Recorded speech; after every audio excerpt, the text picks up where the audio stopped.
अस्सलाम वालेकुम friends, welcome to my channel technical 47। जी दोस्तों, यूट्यूब स्टूडियो में एक नॉन इशू आया, ठीक है जी। मतलब यूट्यूब में एक नॉन इशू आया, एक बग आया हुआ है, ठीक है। तो क्या बग है जी, आपके स्क्रीन पर नजर आएगा, like count discrepancy in watch pages what ये। तो असल में दोस्तों ये इशू क्या है, इसके ऊपर जब हम क्लिक करते हैं तो दोस्तों अभी इसमें पूरी डिटेल बताएगा यूट्यूब कम्युनिटी मैनेजर, ठीक है जी। ये बोल रहे हैं कि hi creator, there is a discrepancy between likes and dislikes on the watch pages and YouTube analysis that affecting many channel.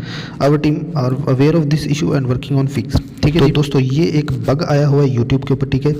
YouTube को इसके बारे में पता चल गया हुआ है और इसको जल्द ही बोल रहे हैं कि फिक्स कर देंगे। इसका कोई भी आपको चैनल को नुकसान नहीं है। काफ़ी दोस्तों ने इसके बारे में पूछा था कि ये क्यों आ रहा है और इसका कोई नुकसान तो नहीं है हमारे चैनल को। तो इसका सिर्फ जस्ट यही था कि आपके लाइक्स और डिसलाइक्स का जो काउंट है, मतलब आपके जो लाइक और डिसलाइक शो करते हैं वो कम ज़्यादा शो कर सकता है। YTA यूट्यूब एनालिटिक्स में कुछ और शो कर सकता है और आपके वॉच पेज पर कुछ और शो कर सकता है। तो ये थी एक छोटी सी वीडियो दोस्तों, अच्छी लगी है तो लाइक कर दीजिएगा, हमारे चैनल पर नहीं तो सब्सक्राइब कर लीजिएगा। मिलते हैं नेक्स्ट वीडियो के साथ, तब तक के लिए अल्लाह हाफिज़, खुश रहें, आबाद रहें।